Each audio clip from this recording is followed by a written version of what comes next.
AlfaCast, o podcast semanal da Alfa Educação. Apresentação, Professor Trindade. Bom, pessoal, estamos aqui mais uma vez no nosso AlfaCast. Aqui é o Carlos Trindade, professor Trindade da Unialfa, reitor. Unialfa, mais uma vez trazendo o AlfaCast com temas interessantes, atualidades, debates e conhecendo um pouco da vida do pessoal que faz negócio, gera negócio e capta negócio aqui em Goiânia, Goiás e no Brasil. Hoje a gente vai contar com uma pessoa que eu tenho o prazer de trabalhar com ele também. É um cara que é crítico, ele tem um senso de oportunidade imenso. O cara é fera de Excel, põe uma planilha na mão dele, em 5 minutos ele debulha uma planilha como ninguém. Nós vamos falar com o João Ricardo Alves. Ele é formado em administração. Engenharia de produção. Engenharia de produção. Ele também hoje atua com avaliação de negócios, avaliação de crescimento estratégico do grupo José Alves, e ele tem uma série de empreendimentos e negócios próprios que ele também desenvolveu ao longo do tempo.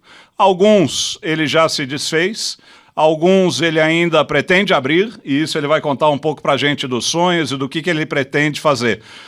João Ricardo, o pessoal te chama de John, vou te chamar de John daqui para frente, beleza? Beleza, vamos lá. Maravilha, prazer ter você aqui com a gente. Vamos saber um pouquinho da tua jornada, da tua caminhada. Em 3 minutos, conta pra gente como é que foi teu começo de vida profissional. Bom, primeiramente, obrigado por estar me dando a oportunidade aqui de falar com vocês. É uma honra estar podendo participar aqui, acho que é do segundo, né? Segundo podcast aí que vocês estão fazendo. Meu nome é João Ricardo Alves, eu tenho 40 anos, sou casado, brasileiro, tenho 2 filhos, um menino e uma menina, um de 6 e outra de 2 anos. Sou formado em engenharia de produção, lá em São Paulo, na Grande São Paulo. Tenho pós-graduação também em administração de negócios, com ênfase no mercado internacional, né? E tenho uma trajetória aí também de carreira que já passei pelo mercado de bebidas, né? Comecei com a Coca-Cola lá em São Paulo, né? Depois eu vim aqui para o Grupo José Alves, a qual eu faço parte até hoje, né? Já toquei a parte imobiliária durante 6 anos do grupo. Estou como conselheiro de administração desde 2010, 2011, né? Dentro do grupo, junto com alguns outros acionistas. E desde 2017 eu sou um diretor de assuntos estratégicos do grupo. Então tudo aquilo que foge um pouco do dia a dia das operações do negócio, seja uma nova oportunidade de negócio, ou até mesmo uma nova forma de fazer negócio, seja para aumentar a receita, reduzir despesa, enquadramento legal, enquadramento político, sistêmico, ferramental, recursos humanos, a gente olha tudo um pouco, né, e busca estar sempre tirando, né, da zona de conforto, né, os executivos, o próprio presidente, né, para que a gente possa estar crescendo de forma sustentável, seja no momento de crise ou seja no momento onde as coisas tendem a estar um pouco mais calmas. Tá? Então esse é um pouquinho da minha história. Do que você comenta para mim, na verdade você olha de tudo um pouco. Você olha negócios novos, olha a performance do que está acontecendo no grupo agora, olha como melhorar operações do grupo e como melhorar a performance, trabalha opções de compra de outros negócios. Onde é que você arruma tempo para fazer tudo isso? Aí eu acho que não é questão de tempo, né? É questão da produtividade e você saber priorizar aquilo que de fato é mais relevante para você poder dar direcionamento, né? E mesmo que a gente olhe muita coisa, né, eu acho que o mais importante de tudo é você saber separar o joio do trigo e buscar fazer as coisas com o fígado, não com o coração, né, para tomar decisões que sejam muito bem pensadas, muito bem embasadas, muito bem direcionadas e sempre muito bem alinhadas com todo mundo que está fazendo parte daquele processo, porque na teoria pode parecer uma maravilha, mas na prática a gente sabe que as coisas acontecem de maneira muito peculiar e que a gente tem que ter um poder de resiliência e adaptação para qualquer coisa que a gente venha fazer muito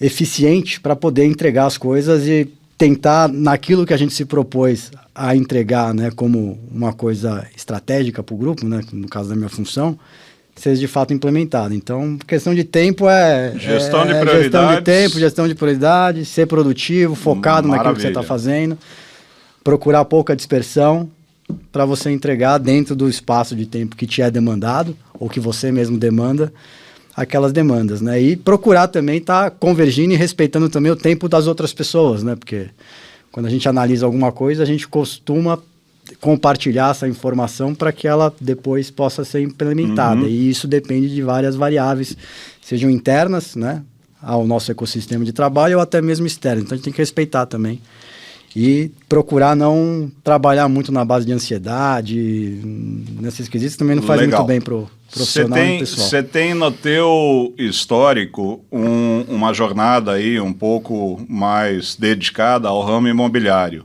que é não só por conta da NL, Negócios Imobiliários, que é uma das empresas do grupo, mas você sempre teve um olhar para o setor imobiliário que tem grandes oportunidades. Você acha que Goiânia e Goiás ainda continuam como um potencial de crescimento do setor imobiliário? Com certeza. Acho que tem muita coisa ainda para se fazer, né? Tem muita coisa surgindo em Goiânia, em Goiás. Né, tem muitos loteamentos sendo surgidos, né, bairros planejados, condomínios horizontais, verticais também aparecendo. Né, o plano diretor de Goiânia mudou um pouco aí de uns tempos para cá, né, ainda tem bastante coisa para melhorar, né, para poder propiciar para as áreas mais no entorno da cidade verticalizar. Né, mas, obviamente, tudo isso tem que ter contrapartida também dos órgãos públicos para trazer infraestrutura. Né, e esse é um dos motivos ainda de não ter... deliberado o plano diretor para regiões menos tão próximas, né? Mas o mercado imobiliário em Goiânia, pelo que a gente acompanha, está crescendo, né? A parte de prédios tem crescido bastante, tem se sofisticado, né? Tem bons incorporadores e construtoras aqui em Goiânia que são já de décadas, tem novas surgindo, né? E também para o interior de Goiás a gente também vê muita coisa acontecendo, né, na parte de residencial, né, na parte logístico, com a pandemia deu uma travada, mas eu acho que com o passar do tempo tende a melhorar, mesmo porque Goiás é um polo fornecedor de matéria-prima e também de agro, né, agroinsumos e agronegócio a nível não só Brasil, mas global, e precisa de escoamento e também precisa de depósito. Então, quanto mais crescer isso daí, eu acho que o Estado tende a crescer na mesma proporção. Legal. Você hoje está morando em Goiânia? Hoje eu resido em Goiânia. Trabalho em Trindade e em Anápolis. Em Goiânia quando eu estou em home office. E no avião, indo para São Paulo de vez em quando? De vez em nunca, ultimamente. Uma vez por mês, pelo menos, eu costumo ir para São Paulo. Tá. Há quanto tempo você mora em Goiânia? Eu moro em Goiânia desde 2010, mais ou menos. Ficava no idas e vindas para São Paulo. Já morei no exterior. E estou fixo em Goiânia desde 2015.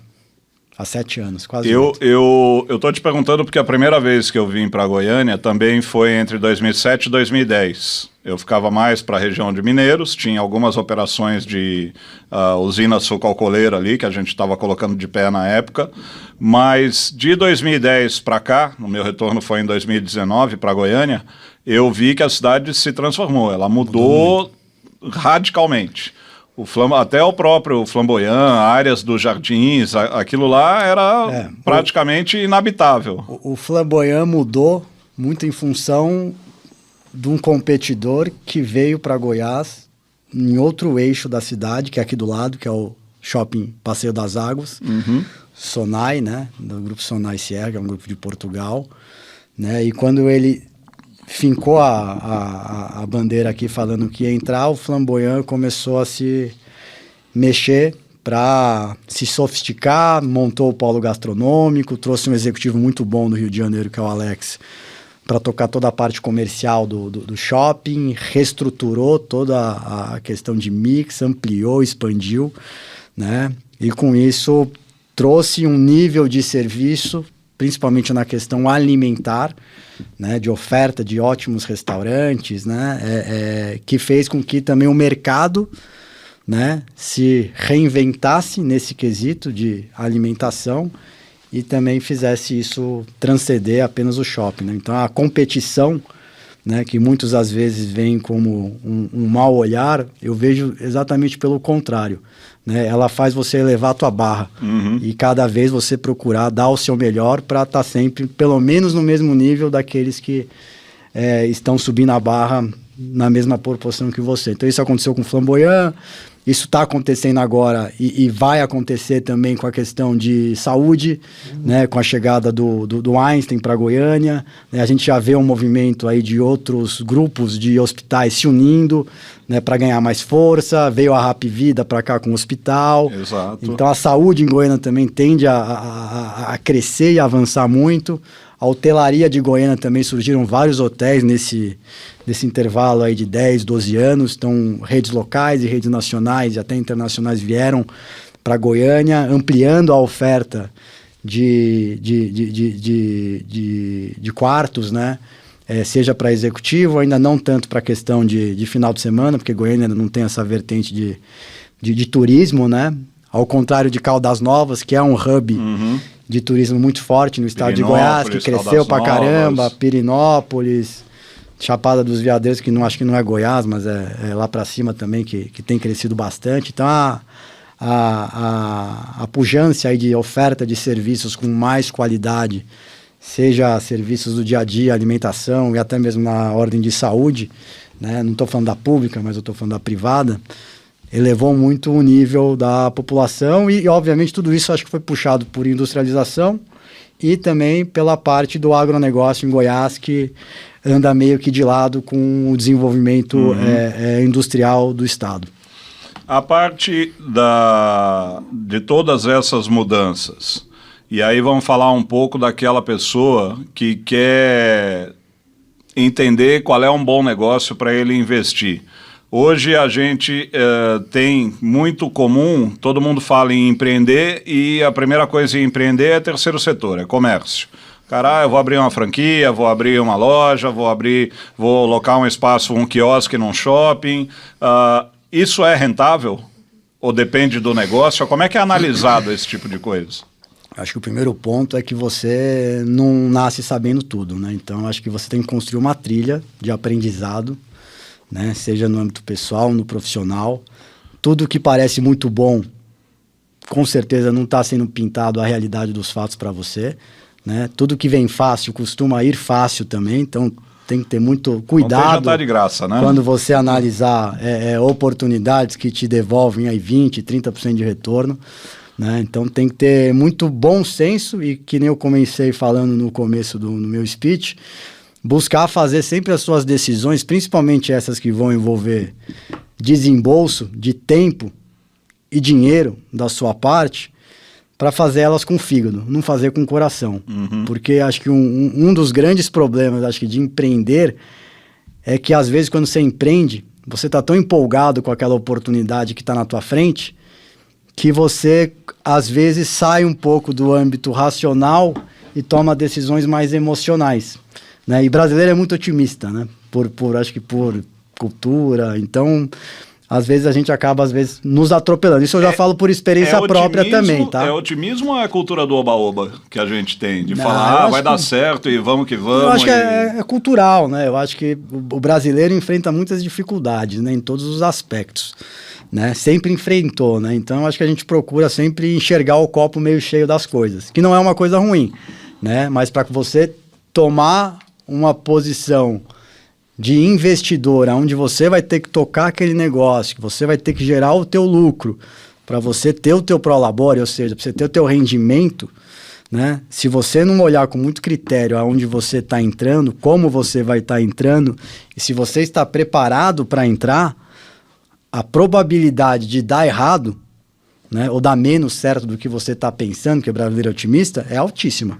Então tem que tomar muito cuidado na hora de você querer empreender, né? Seja você largando o teu negócio e apostando numa carreira solo, né? Ou até mesmo você querer investir o teu negócio como uma segunda fonte de renda, né? Porque a partir do momento que você investe em alguma empresa ou algum outro negócio que não é você que está tocando, você está perdendo o controle daquele teu barco, né? Não é você mais que está com as rédeas na mão. Então também tem que tomar muito cuidado com quem que você vai se envolver, aonde. Você quer investir em franquia, então você tem que conhecer muito bem quem que é a franquia que você está entrando, como é que é o processo de capacitação da franquia, entendeu? Como é que é a questão de custos, margens, né? Todo o beabá para você tocar aquele negócio, entendeu? Tempos em movimentos, aonde que você vai colocar, a ponta é muito importante normalmente em franquia, normalmente não, em qualquer lugar você tem que ser muito criterioso aonde você vai estar colocando o teu negócio, né? Principalmente quando é varejo físico, né? Então, todas essas questões você tem que colocar na balança para ver se faz sentido ou não você tá tomando um passo de empreender, né? Empreender, vamos falar assim, fora da tua casinha de, sei lá, trabalhar como executivo ou de alguma outra maneira. Legal. Em tempos atuais, né, que a gente está aí com inflação acima do que a gente esperava, Selic está voltando a aumentar, e aí tem gente falando, Selic aumentando é melhor colocar dinheiro no banco do que investir em negócio. Você concorda com isso? Você acha que isso vale a pena?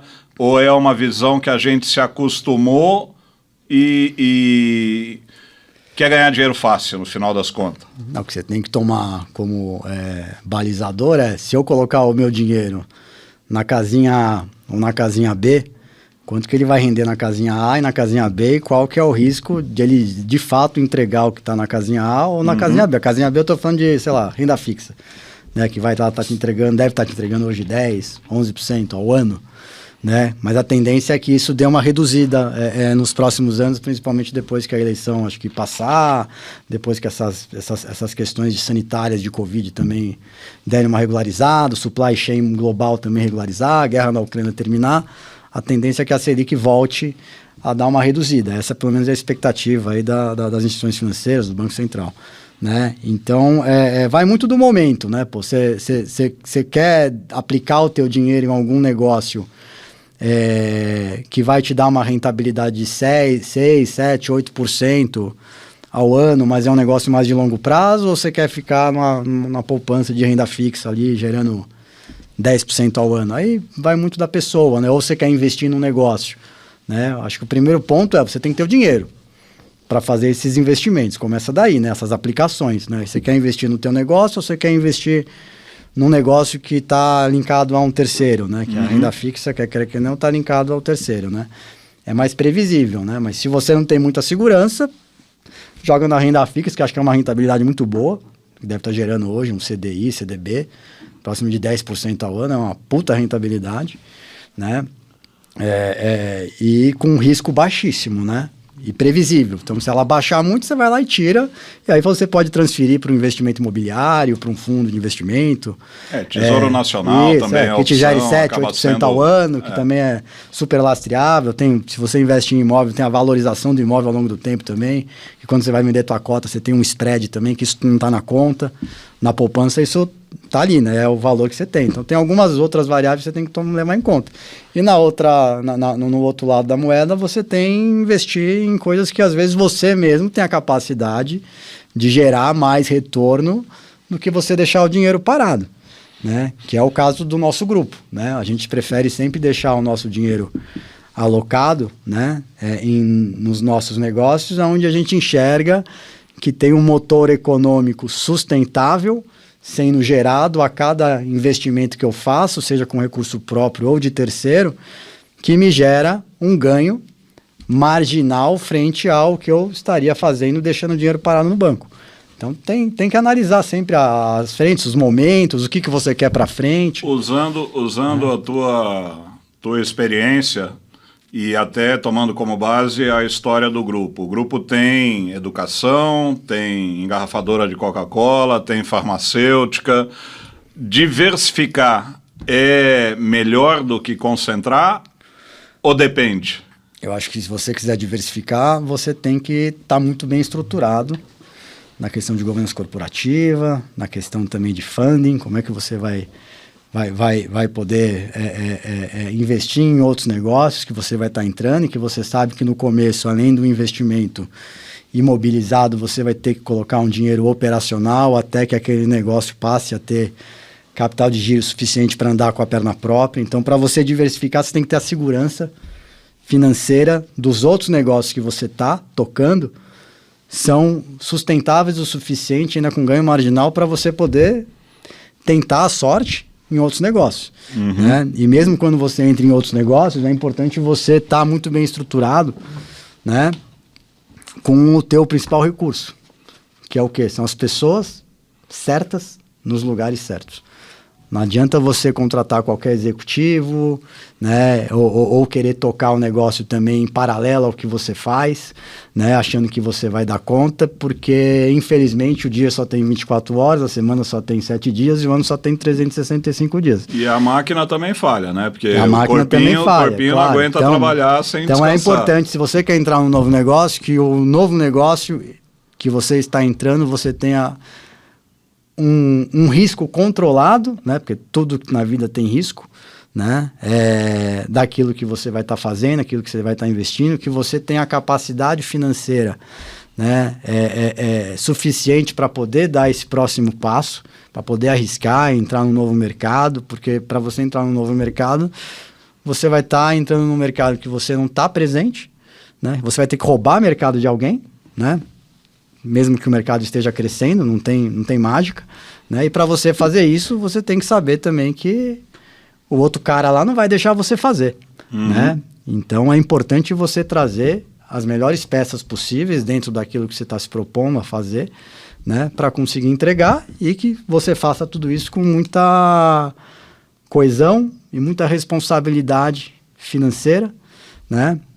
Para que as coisas que você está mirando num novo negócio não acabem contaminando, né, o negócio principal, que é o que te deu a proporção ou a aptidão de pensar e investir em uma nova frente. Então tem que ser tudo muito feito de maneira coordenada, né, para buscar ter um risco minimamente controlado para você dar um passo, né, que seja um passo minimamente também seguro. A gente percebe em toda a tua fala, teu equilíbrio, teu poder analítico, mas você também, e isso eu estou inferindo, vai ser uma pergunta para você, a gente não consegue 24 horas por dia pensar em trabalho. Eu tenho que pensar em saúde, tenho que pensar na família, como é que você harmoniza o teu dia a dia? Conta um pouco como é que é o teu dia a dia. Vai para academia, não vai, treina em casa, corre à noite. Tá. Como é que você extravasa e tira o estresse do dia a dia? Que deve ser estressante. Como tudo na vida, né? Não tem muito segredo. O importante é você buscar ter suas válvulas de escape, ter seus hobbies, né? E que, se possível, também fazer do teu trabalho um hobby, né? Acho que esse é o... Tem que gostar do que faz, né? O melhor dos mundos é você fazer o que gosta e gostar do que faz. Se você conseguir ter essas duas coisas conectadas, você vai ser um ser humano muito mais feliz, né? E gente feliz e com pouco estresse tende a envelhecer com com saudabilidade, né? E com muito mais tranquilidade também e menos problemas aí de saúde.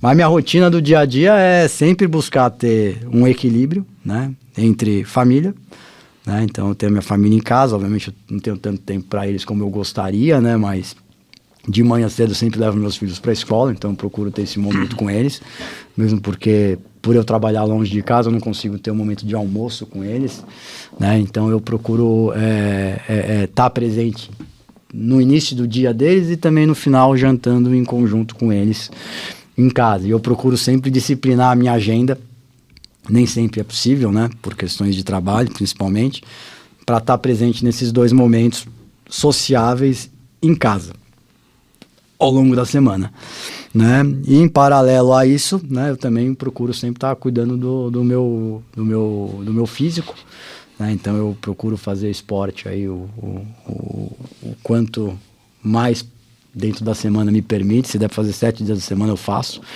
né?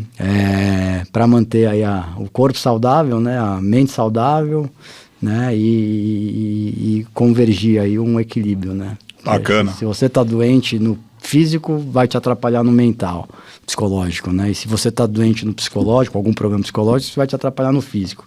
Você não consegue separar, né? E a mesma coisa é pessoal de profissional, né? Você está com um trabalho, dificilmente você consegue separar quando você chega em casa, Então é importante você conseguir buscar ter um equilíbrio emocional, né? E que você busque estar o mais bem possível com o teu corpo e com a tua mente o tempo inteiro. Nessa tua atividade, que é basicamente fazer grandes avaliações estratégicas, tentar, na verdade, antever o que deva acontecer com o mercado, quais são onde você vai buscar a informação? Você vai buscar conversando com pessoas, falando com consultoria, acompanhando a agência de notícia, fala com o pessoal de banco. Como é que você vai atrás dos insumos para saber, ali tem uma oportunidade bacana, eu preciso olhar aquilo com maior detalhe?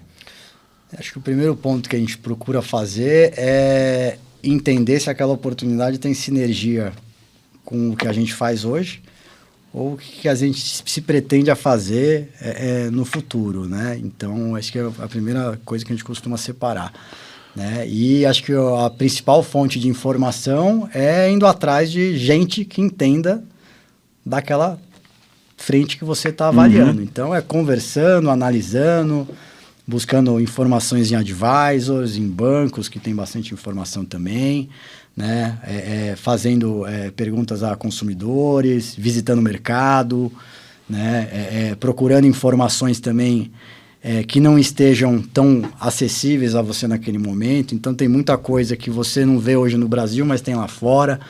Então, procurar estar muito antenado a nível global com o que está acontecendo também, né? Tanto na parte de tecnologia, na parte de capital humano, de tendências, de tendências do consumidor, né? Em geral, em todos os âmbitos, né?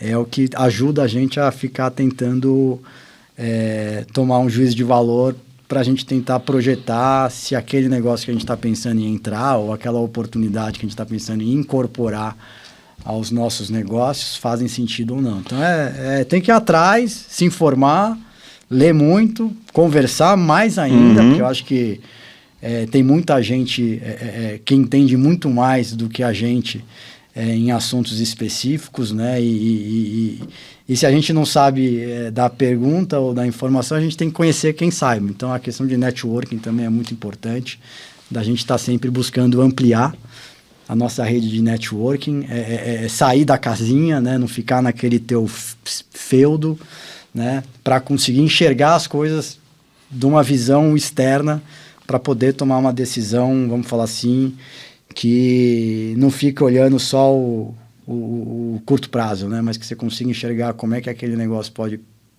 se desenvolver daqui a 5, 10, 15, 20 anos.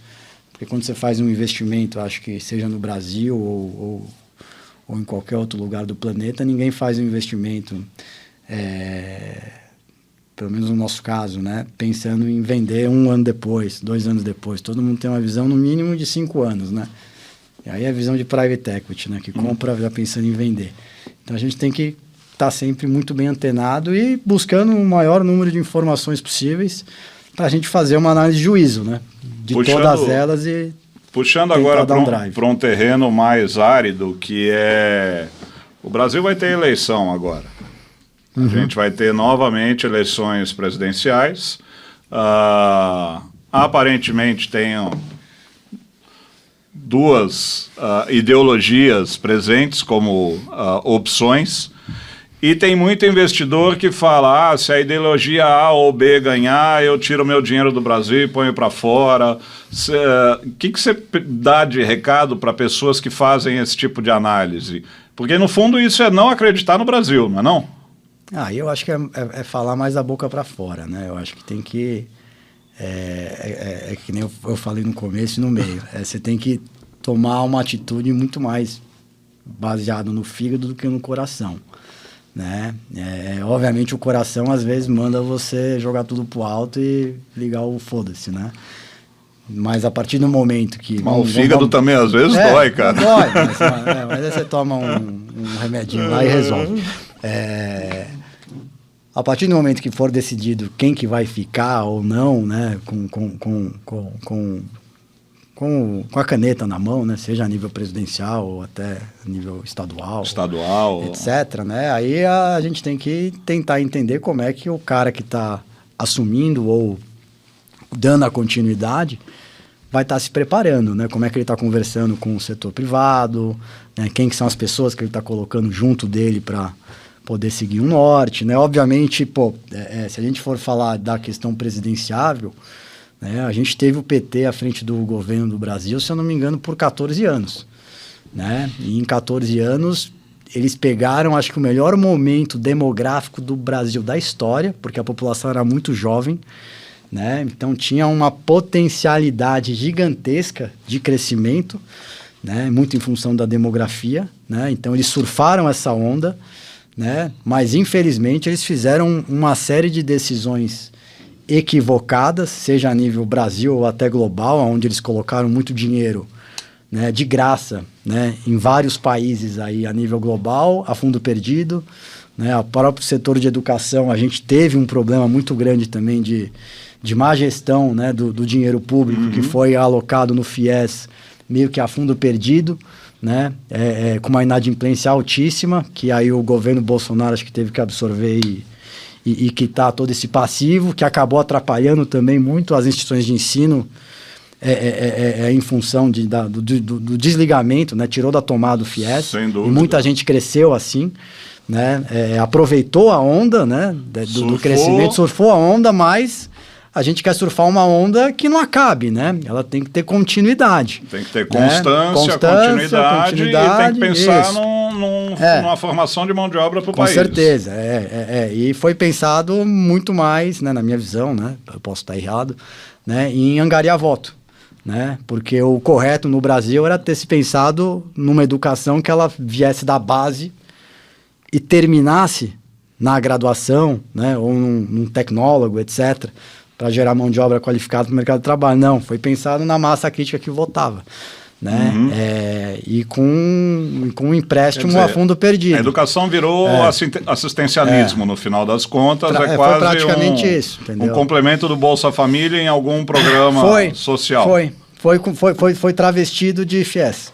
O nome foi FIES, mas era um bolsa estudo. Era um bolsa estudo disfarçado. Que acabou propiciando. Mas voltando para a questão de governo, que graças a Deus. Mas só para concluir a questão do governo, acho que o governo do PT teve 14 anos para mostrar que veio, né? E ele não fez nada de muito sustentável no âmbito demográfico nem financeiro para o Brasil. Pelo contrário, né? Tem vários indícios aí de que o que eles fizeram não foi sustentável e nem lícito, né? Então, aí cabe à população, né, ter o discernimento de querer escolher entre um cara que as pessoas podem não gostar, que é o Bolsonaro, né? Mas que é um cara ético, né? É um cara que fala e faz, né, o que fala. Então, o curso dele anda muito com discurso. Ele não é um cara que tem duas faces, né?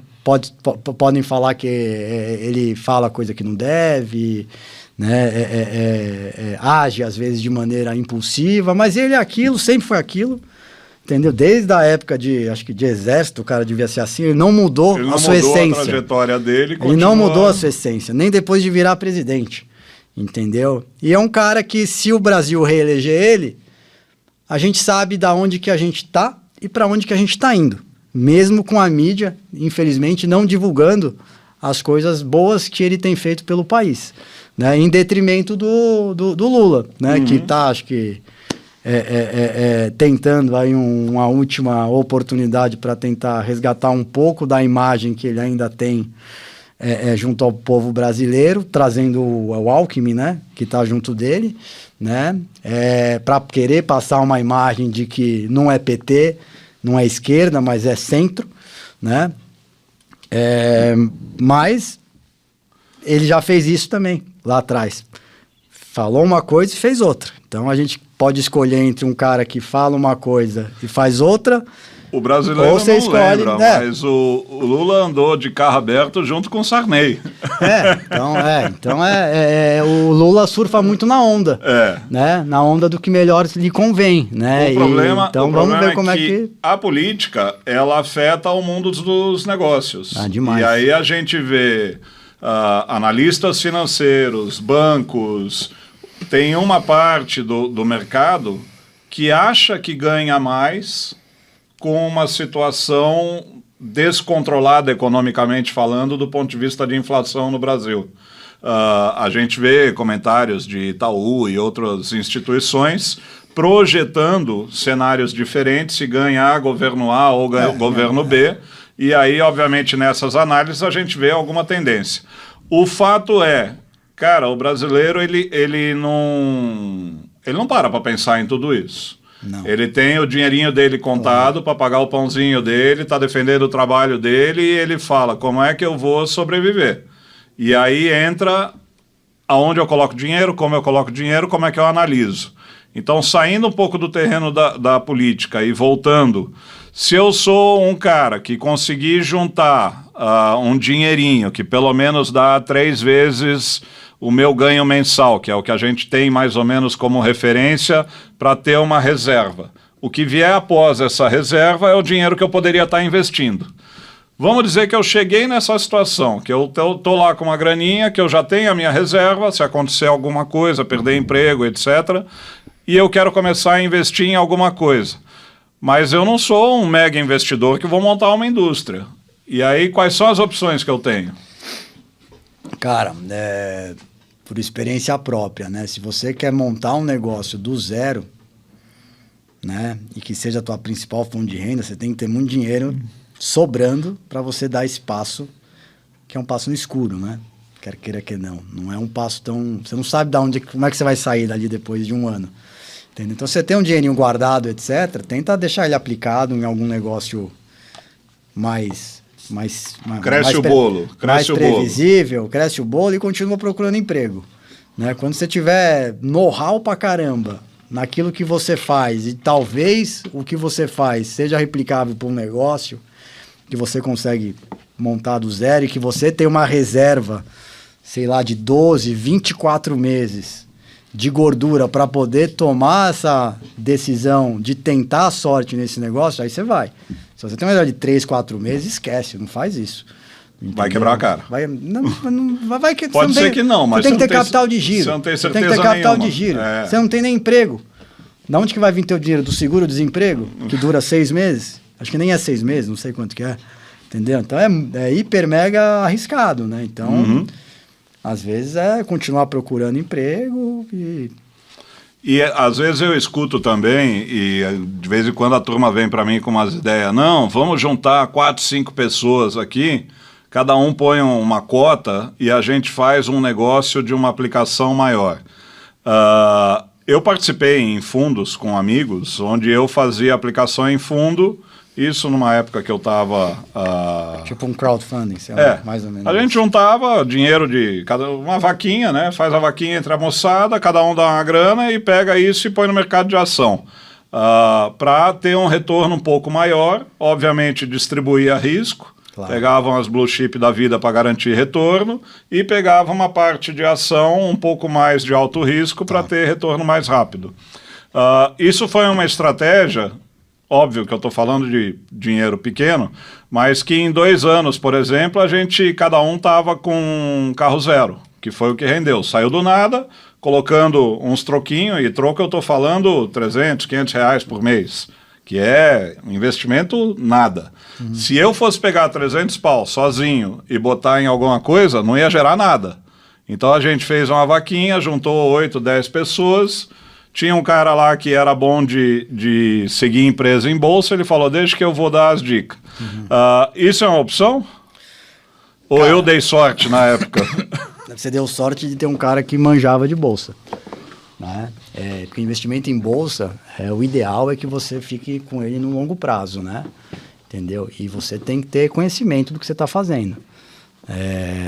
Então, hoje, você investe em bolsa através de corretora, né?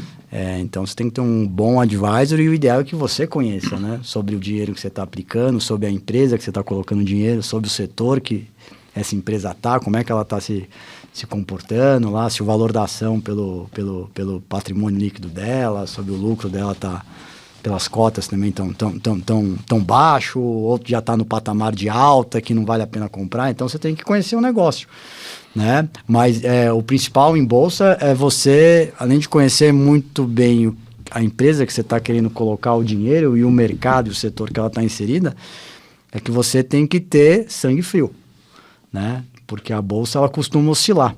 Por isso que não pode ter os 3 meses só de reserva. Seja por causa de especulativo, que acontece demais, né? Seja por informação política, global, caramba, 4, sobe dólar, baixa dólar, isso daí tudo acaba contaminando, né? Às vezes o valuation daquela cota, daquela ação que você tá investido, né? E se você tiver com pouca informação ou com medo de segurar a barra, né, sabendo que aquilo é algo passageiro, você acaba tirando, né? Então, o grande desafio, acho que do brasileiro, é conseguir entender investimento em bolsa e mercado de capitais como sendo um investimento de longo prazo, né? Tem gente que só vive disso, mas gente que não vive disso, que tem como uma segunda renda... Tem que ter sangue frio, tem que ter paciência, tem que estudar, tem que estar atento, tem que ler pra caralho. Não adianta... Isso que eu ia te falar. Não adianta só colocar o dinheiro lá e falar, puta, a Ambev tá na Globo lá, vou pôr dinheiro na Ambev porque tá na propaganda. Eu vou virar milionário, porque não é assim. Mas eu ia te falar justamente isso, porque a gente tem que se preparar, tem que estudar de qualquer jeito. Se eu for ter negócio, se eu for aplicar, se eu for construir 3 casinhas e alugar... Eu tenho, por exemplo, um cara que é super simples, ele é zelador de um apartamento nosso lá de São Paulo, e ele, por não pagar a moradia, porque ele mora no próprio prédio, que ele é zelador, ele foi juntando dinheiro, juntando, e o que ele fazia? Ele juntava dinheiro e construía umas casinhas no Nordeste. E começou a alugar essas casinhas. Com o dinheiro das casinhas que ele alugava, ele construía outras. Ele fez um pé de meia para ele, para a família dele, para a filha dele, que é uma sacada onde ele falou, eu vou ter que começar a estudar para ver como é que eu vou administrar daqui para frente. Porque construir uma casinha é uma coisa, administrar 40 casas alugadas é outra. E o cara fez isso em 20 anos, que também não saiu de uma casinha para 40 casas em 2 anos, porque ele não tinha nem dinheiro.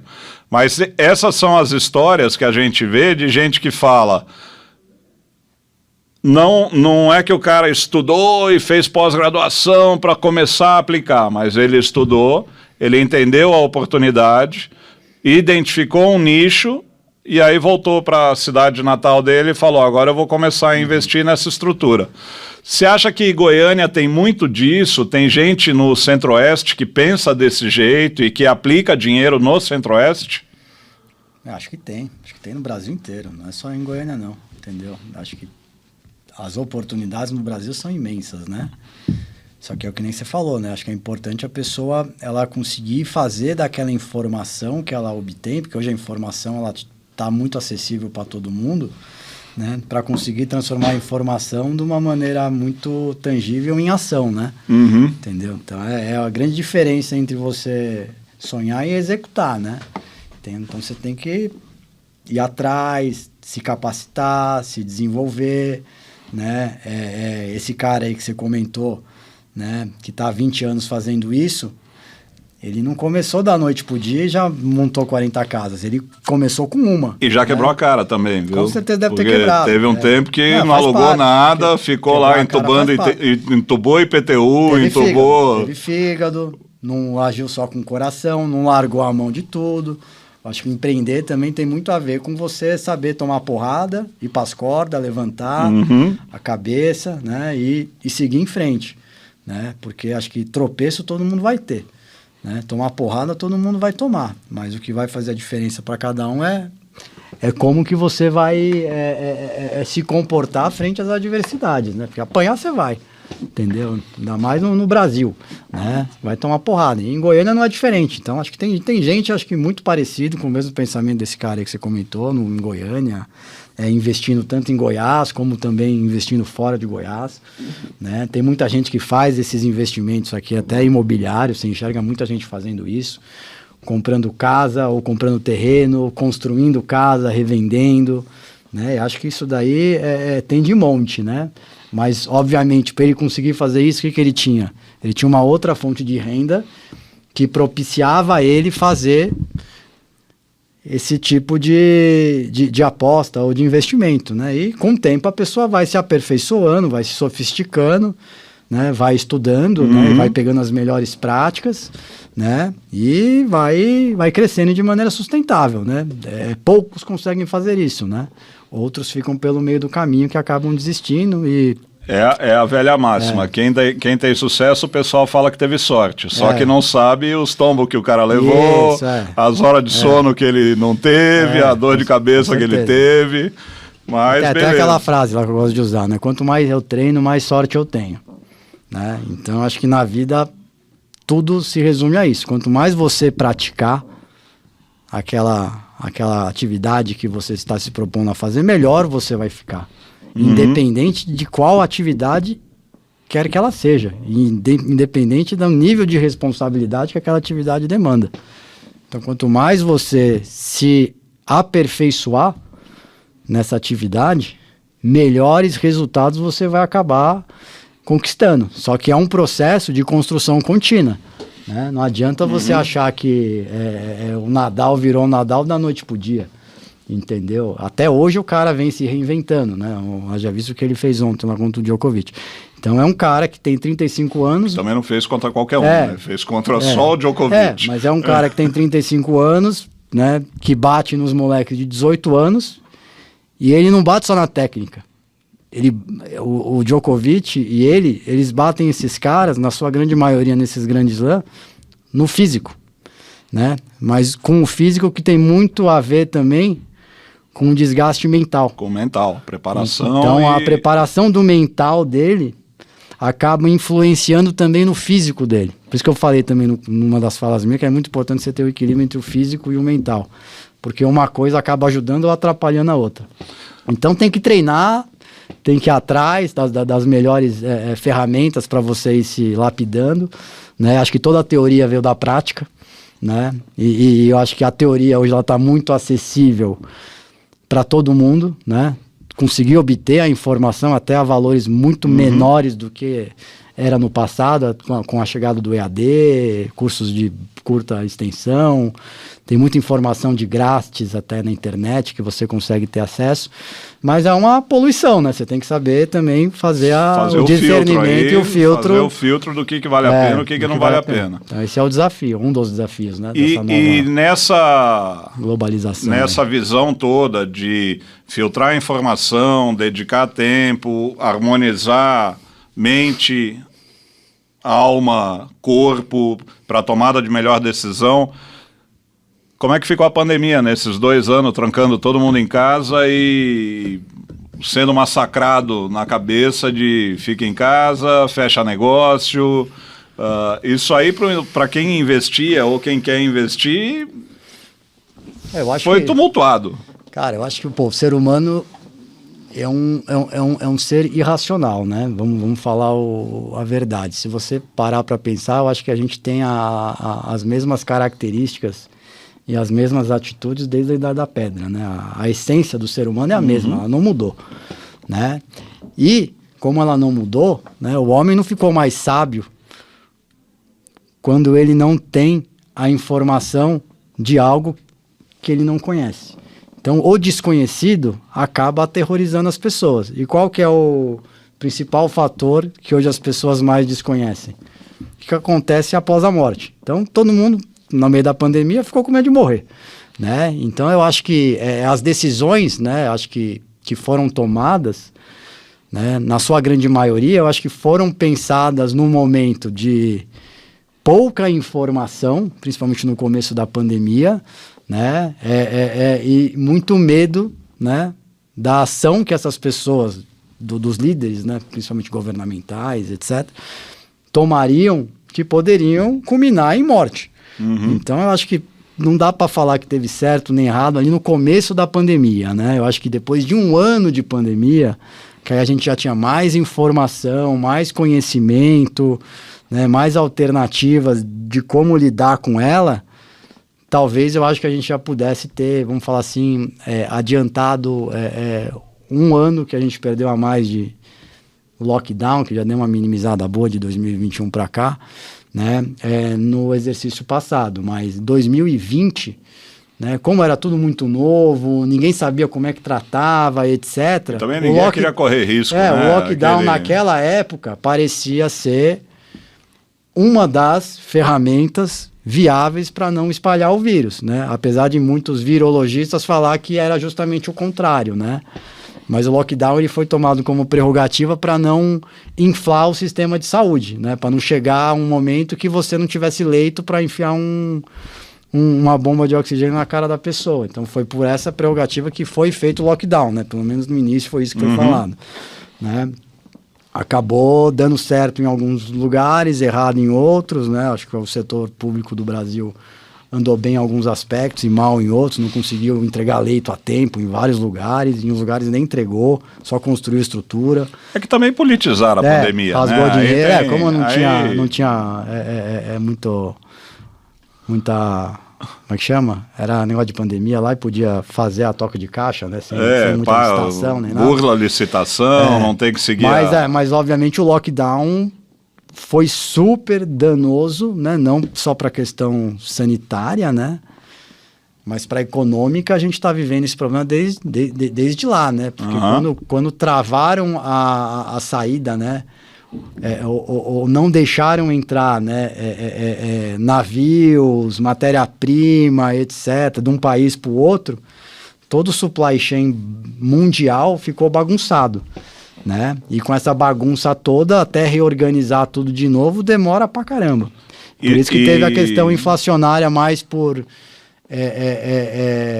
questão de oferta do que de demanda, né? Porque a demanda em si ela não aumentou, né? Acho que ela até deu uma reduzida, né? Por insumos, etc. Mas o problema foi na oferta, né? Que ela ficou travada. Aí travou a oferta, não chegou no seu destino para ser comercializada ou industrializada, né? Principalmente questão de matérias-primas. E aí a cadeia inteira de produção e de varejo ficou bagunçada, né? Fora que lockdown quebrou um monte de gente, né? Entendeu? Tem um monte de gente do setor de turismo, setor de hotelaria, setor de alimentação, setor de educação, né? E todos os envolvidos, né, nesses setores acabaram quebrando. E quem não quebrou, né, boa parte se endividou, né? E se endividou e vai estar pagando essa conta aí pelos próximos 5, 10, 15, 20 anos. Né? Então o cara vai estar vendendo almoço para pagar a janta. Muita gente vai acontecer isso. Né? E em função disso, também vão ocorrer muitas quebras de empresa, muitas vendas, né, de negócios. E obviamente quem é mais forte, quem é maior e quem é mais estruturado, né, conseguiu às vezes se antecipar a esse problema de falta de suprimentos, etc. E conseguiu comprar grandes volumes e deixou o menorzinho sem. Conseguiu acesso a crédito também mais rápido do que os menores, né? E, obviamente, vão estar surfando nessa onda. Então, como sempre na história, né? Acho que os mais fortes acabam sendo sempre engolindo os mais fracos, né? Isso não vai ser diferente nessa pandemia. Eu acho que de tudo sanitária isso e econômica, né? Vamos dizer assim. De tudo isso que você coloca, a parte, principalmente para quem tem, não vou falar criança, mas para quem tem jovem em casa, e que esses jovens vão entrar daqui a 5, 6, 8 anos para a área de trabalho, esse pessoal teve a sua educação prejudicada, de certa forma. Porque ninguém estava preparado para aula remota, nem o EAD estava preparado para isso, para absorver tudo isso. Nem para adulto, né? Nem para adulto. Para criança. E criança que está em estágio de alfabetização, que precisa socializar, a gente está vendo o retorno dessa garotada para colégio, está tendo um movimento aí de readaptação, até os pais tendo que também entender o movimento dos filhos. Você como pai está vendo isso? Eu não só estou vendo, como eu senti na pele, né, isso daí, né? Eu acho que para quem teve, né, que entrar nesse EAD forçado aí, né, de ensino principalmente básico, fundamental, né, para crianças, né, principalmente para criancinha até 10 anos de idade, criancinha até 10 anos de idade... Você não segura na frente de uma tela, né? Ela não consegue ver 10 minutos de aula, entendeu? Então, elas tiveram, de fato, a sua educação represada aí por praticamente 2 anos, né? Fora que quem tem condição tem até uma casa maior, etc. Tem infra, tem internet, tem mais de um cômodo para colocar a criança num lugar separado, em silêncio, para poder estudar. Cria até outras diversões também para motivar. Tem famílias, que é a grande maioria da população brasileira, que vive em 1, 2, 3 quartos, né? E que não tem toda essa possibilidade, né, de estrutura física, né? Para cada um fazer o seu trabalho, né? Seja o de ensino para a criancinha aprender, como do pai para trabalhar lá, para quem teve que trabalhar remoto, né? Ou da mãe, né? Para fazer um ambiente saudável, né? Durante um ano e meio, 2 anos. Então, a gente sabe que pai, mãe, tio, avô virou professor também durante a pandemia. Eu acho que mais até que os professores, porque se eles não fizessem isso, eu acho que a distância, né, e esse gargalo aí que aconteceu de 1 ano e meio, quase 2, né, de ausência presencial das aulas, né, teria sido muito pior. Então, você sabe que a minha preocupação, sabendo desse gap que a gente teve de 2 anos, só que o gap não é de 2 anos. Nós vamos sofrer por 10, 15 anos falta de mão de obra no mercado. Porque o jovem que estava lá com 12, 13 anos, que estava saindo ou entrando no ensino médio, estava terminando seu fundamental, entrando no ensino médio, ele entra despreparado. O cara que estava no ensino médio está indo para a faculdade despreparado, e a faculdade ela não vai, em 5 anos, ter que resolver o problema de 4, 5. Isso já era um problema brasileiro e agora vai ser pior ainda. Então aí a gente vê a oportunidade de tecnólogos, de cursos técnicos, que é outra forma de olhar como é que eu vou botar essa molecada para fazer parte até mesmo, do mercado talvez, de trabalho. Universidade corporativa dentro das indústrias para elas mesmas desenvolverem mão de obra, né? Ou capacitar pessoas que não vão vir preparadas para o mercado de trabalho. Então vai ter que ter essa curva de aprendizagem, que eu acho que vai acontecer muito na prática, não tanto na teoria, porque o da teoria ficou defasado. E você não corrige, né? Isso da noite pro dia. Isso daí que passou, passou. Né? Então, é por isso que o tecnólogo, acho que tende a vir com uma certa celeridade, né? Como sendo uma das chaves para a gente conseguir capacitar a mão de obra. Né? A gente já está vendo isso... não chamado de tecnólogo, mas cursos na área de tecnologia da informação, né, de cibernético, etc. Tem muita empresa surgindo com esse propósito, né, para capacitar pessoas que já se formaram em tecnologia da informação, mas não têm os skills e os capabilities para entrar no mercado de trabalho mais sofisticado de TI, né? Então tem muita gente formada e pouca gente apta para entrar no mercado de trabalho, por causa de uma má formação. Então, estão surgindo oportunidades de capacitação mais rápidas, né? Só que muito mais assertivas e práticas para corrigir essa que a gente vê, você fala muito da parte da área de tecnologia, mas eu acho que todas as áreas, o banco, o setor financeiro, ele traz muita gente que é boa de exatas. Tem muita gente de engenharia que acaba indo para o mercado financeiro para fazer cálculo de risco, análise de risco, etc. Esse pessoal, eles vão ter que se capacitar rapidamente e o tecnólogo em 2 anos dá a chance para o cara entrar. E os cursos de curta duração, 6 meses, 3 meses, 2 meses às vezes, já dão a base para o cara começar a ganhar uma grana se colocar no mercado e aí sim começar a sua jornada de se capacitar melhor e tentar botar a casa em ordem. Nesse balaio todo, tem uma coisa que a gente ainda não falou e que eu acho que tem a ver com o perfil do empreendedor, com o cara que está fazendo análise de negócio, que é startup. Qual é a tua ideia de startup? É uma onda passageira, é um negócio que tem que estar dentro das universidades como incubadora, está mais do lado das empresas trabalharem com ideias e criarem startups fora, ou spin-offs, que a gente chama, né? Tem a ideia dentro da empresa, monta um grupo de trabalho, põe esse pessoal para fora e depois faz uma nova empresa. Como é que você vê tudo isso? Eu acho que o melhor exemplo que existe no Brasil hoje é o da Unicamp, né? Se eu não me engano, né? Lá em Campinas. Eu acho que ela tem que estar integrado entre o setor de ensino, o setor público, que ele tem que dar as condições para as startups abrirem mais rápido, com menos custo, ter acesso à pesquisa, acesso a financiamento, etc. As instituições financeiras para ajudar a dar funding para esses caras. Quer uma coquinha, John? Obrigado. Sei que você quase não toma, mas... Eu vou passar agora. Tô na Aquali aqui.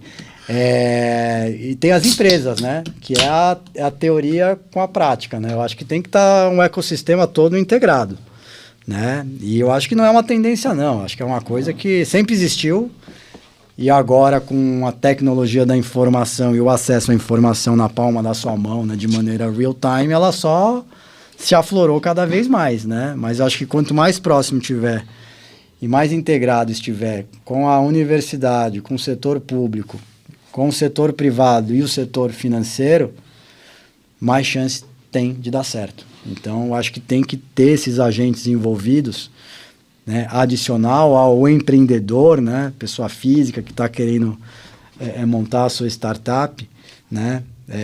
Para fazer a coisa acontecer. Então, acho que tem que ter esse ecossistema. O Brasil Maravilha. Ainda está apanhando nesse sentido. Tem poucos cases, né? Mas lá fora a gente já vê isso bastante enraizado aí nos Estados Unidos, na Europa, acho que na Ásia também. Na tua, agora entrando um pouquinho da tua visão de vida pessoal, como é que você acha que você está hoje, do ponto de vista das suas metas, dos seus objetivos, e como é que você se vê daqui a 10 anos? Bom, no ponto você é novo, você está... com 40. Quarentinha, 4.0 tá novo pra caramba. Na idade do lobo. Ou da loba, né? Ou do lobes. Agora é do lobes. É do lobes. Mas não... Agora é do lobes. Brincadeiras à parte, pô, cara, daqui a 10 anos eu pretendo estar com uma saúde muito boa ainda, talvez melhor do que hoje. Pretendo passar esses 10 anos sem nenhum grande tropeço de cirurgia, para isso me cuidar bastante, né? Fazendo check-up anualmente, acho que é muito importante, acho que para todo mundo saber aonde você está, para saber o que você quer fazer, né? Tem aquela velha máxima que a gente usa nas empresas, quem não mede, não gere.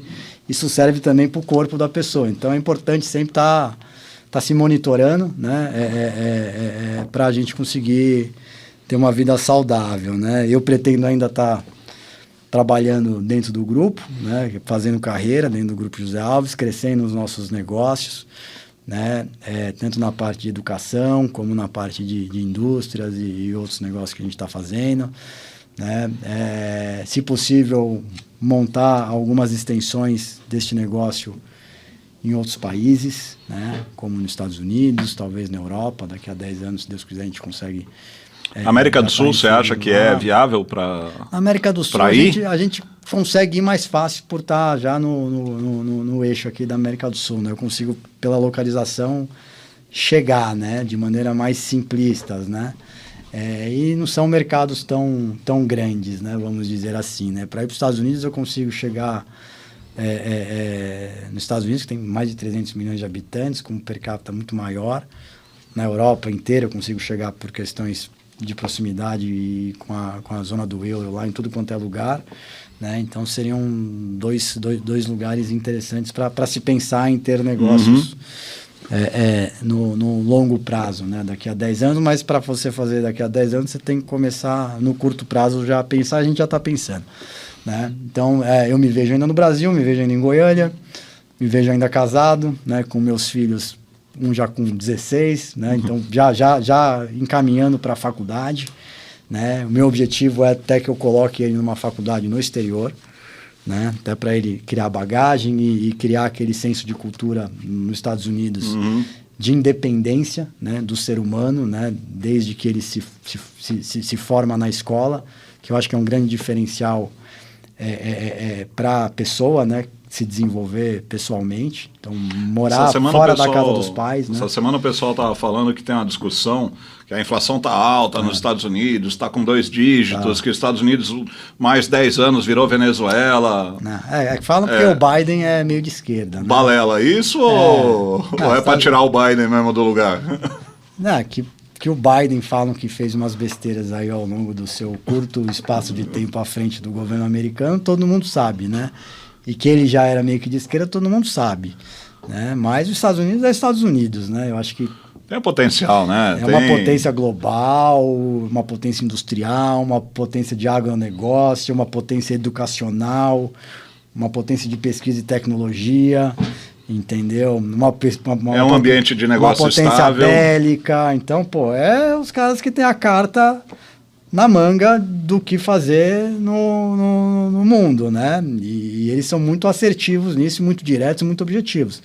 Acho que dentre os países capitalistas de maneira sustentável, né, e coordenada, é o que melhor trabalha, né? Você pode falar que a China está crescendo pra caramba, tal, mas cresce muito descompassado em alguns aspectos, né? Demográficos, etc., questão de clima, produz de qualquer jeito.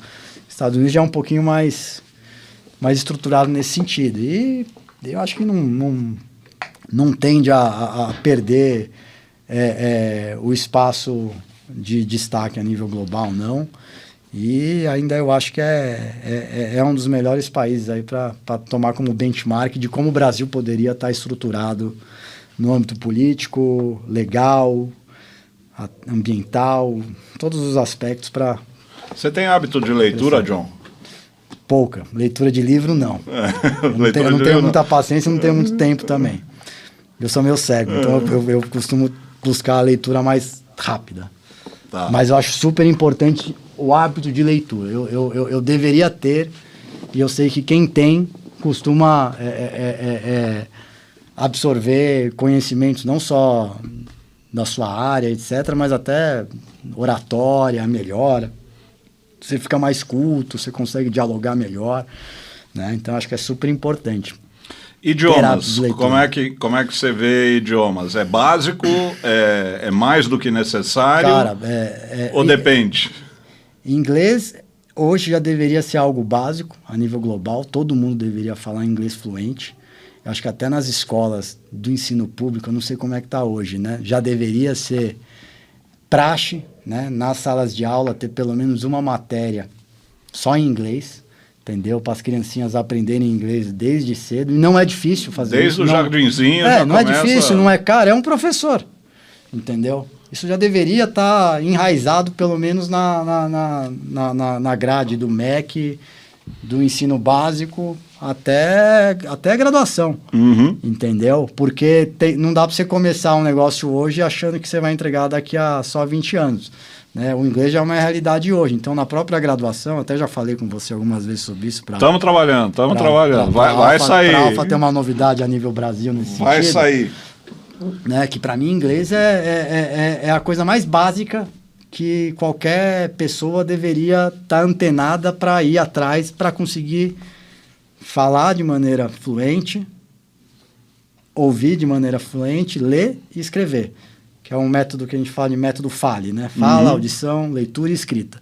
Então, essas 4 frentes, além do português, que o brasileiro às vezes precisa também dar uma avançada, dá para avançar bem também no inglês, né? Em todos os aspectos, em todas as idades, independente do nível que a pessoa se encontre, desde que eu acho que as instituições de ensino, sejam públicas ou privadas, se proponham a criar essa cultura de meio que tornar o hábito do inglês como uma segunda língua oficial, porque a nível global hoje todo mundo consegue se falar no inglês, não é todo mundo que se fala no português. E hoje em dia, com tecnologia, qualquer coisinha que você vai ver na internet, etc., ela sempre chega antes em inglês, né? Principalmente leituras acadêmicas, se você não sabe falar inglês, né? Você, se eu não me engano, está de 2 a 3 anos defasado com quem fala inglês. Porque a tradução demora mais ou menos esse time. Eu não sei, pelo menos demorava 2, 3 anos atrás disso. Então tem esse delay. Tá por volta disso ainda. Então, pô, só aí você já está defasado na questão de competitividade em relação... fora do jogo. Já estou fora do jogo 2 anos. Você está 2 anos atrasado. Então, para quem quer empreender, quem quer montar uma startup de tecnologia, pensa ter um negócio a nível global, se não souber falar inglês, um abraço, não vai conseguir fazer nada disso. E tem muita teoria também que só está disponível em inglês, né? Então é importante você também saber essa segunda língua, né? Eu acho que é primordial. Terceira língua, talvez falar mandarim, etc. Eu acho que o cara que fala mandarim fala inglês. Você já tentou cara que falar fala mandarim? Português, não. Já tentou falar japonês? Uma vez eu caí na besteira de tentar aprender japonês. Estudei 8 meses. Não, porque... Consegui escrever como uma criança de 2 anos. Não, se eu fosse estudar alguma coisa, eu ia para alguma língua próxima do latim, né? Francês, próprio espanhol, italiano, que são mais ou menos uma extensão do latim igual ao português, né? Que aí é mais fácil de aprender, né? Eu estudei em colégio alemão. Então eu aprendi a falar alemão, mas já esqueci. Por quê? Se você não treina, você não vai ter a sorte de conseguir falar direito, né? E aí acabou perdendo tempo. E é uma língua difícil de falar. Alemão. Alemão também é uma coisa desafiadora. Algum recado que você queira dar para o jovem que está começando? Você fala, cara, que provavelmente é a conversa que você vai ter com o teu filho daqui a uns 6 anos, 5 anos. O que você vai falar para ele? Como é que você se prepara daqui para frente? Ou você vai dar a chave e vai falar, toma e agora se vira? Não é assim. Eu acho que alguns recados que eu poderia dar procure ter hábitos de vida saudáveis, né? Busque fazer esporte, né? Busque se conscientizar melhor do que você está comendo, o que você está bebendo, o que você está fazendo, né? Procure estar cercado de companhias que você acha que convergem com os teus valores, com os valores da tua família, né? Porque acho que isso é muito importante, né? Se cercar de pessoas que tenham os mesmos valores que você, né? Busque ser proativo naquilo que você está se propondo a fazer, né? Não fique esperando sentado as coisas caírem no teu colo, que isso não vai acontecer, né? Tente sempre escutar os mais velhos, né? Porque os mais velhos têm muito mais experiência que os mais novos, né? Já passaram por muitos problemas, respeite-os, né? Procure estar sempre informado, né? Sempre ouvir quando algo te incomoda, né? De alguma pessoa, os dois lados da moeda. Procure sempre ouvir as duas opiniões de quem falou e de quem foi falado, até para você ter uma ordem de juízo e não ouvir só um lado, né? E procure ser mais equilibrado possível na tua vida, na tua forma de ser, sem perder a tua essência, né? Porque acho que isso é o que a gente tem para levar para o resto da vida, né? Acho que são os valores que a gente constrói, né, desde cedo, né, junto aos nossos pais, né, ao nosso ambiente de convívio, né? E é um aspecto que dificilmente ou muito dificilmente você consegue mudar, né? Então procure se cercar de bons valores para que ao longo da vida você possa usufruir disso. Você tem contato com os teus amigos de faculdade até hoje? Com poucos. Já fez negócio junto com eles? De faculdade, não. Já fiz com amigos pessoais. Quebrei a cara. Quebrou a cara? Não, nós quebramos a cara, né? Literalmente. Por quê? Porque eu entrei de investidor, eles também de investidor, né? A gente não tocava um negócio, né? Então, mas a gente tinha uma outra fonte de renda que conseguia até sustentar isso, né? Era no ramo de alimentação. Com a pandemia, tomou uma rasteira gigantesca, né? Muito em função do lockdown, né? E a gente já não tinha escolhido muito assertivamente o operador, que era o sócio operador. Então, é muito importante você, quando estiver entrando em algum negócio, ter muita clareza das pessoas que vão estar compondo a tua sociedade, né? Tanto no âmbito operacional como no financeiro, né? Porque não adianta nada... e jurídico, legal também, porque às vezes a pessoa está com o CPF todo contaminado, etc. Você entra junto com ela, você se contamina igual, né? E normalmente o lado mais correto sempre acaba se dando mais pior, né? Então o cara que tem mais dinheiro, o cara que tem o CPF limpo tal, e não gosta de trabalhar de maneiras não ortodoxas, ele vai sempre tentar consertar. E os caras que estão mais acostumados a trabalhar meio que no balaio de gato, acabam sumindo e sobra para você. Então, tem que ser muito assertivo aí na questão de quem que você escolhe para somar numa sociedade, né? Por isso que a gente, dentro do grupo, procura não fazer sociedade com pessoas que não são já desse ecossistema, que são os nossos troncos familiares. Porque se dentro de casa já é complicado, a gente sabe que fora de casa é ainda mais, porque a gente não cresceu junto com esse povo. Loteria mesmo, né? Entendeu? Jogar na loteria pode dar certo. Dá para dar certo, dá para dar muito bem certo, mas é muito importante você saber com quem que você vai estar jogando, e você só vai saber na prática. Sem dúvida. Então, tem que tentar minimamente construir uma sociedade com alguém que você enxergue que tem os mesmos valores que os seus. Não Bacana. A mesma pegada, mas os mesmos valores, né? Porque acho que os opostos acabam se atraindo e se agregando, né? Tipo, um cara muito bom em finanças normalmente não é muito extrovertido, mas ele é muito bom em finanças. Mas um cara no comercial é muito extrovertido, mas não é muito bom em número. Então, quando eles se somam, eles se multiplicam, né? Eles não se dividem, né? Mas é importante os valores e os princípios que essas duas pessoas, sejam físicas ou jurídicas, na hora que elas se fundirem, que elas se convirjam e não seja água e óleo. Entendeu? Então é muito importante, na hora que você quiser fazer uma sociedade, que você traga pessoas que você tenha um mínimo, não, nem um mínimo, né? Um conhecimento muito bom de onde você está pisando.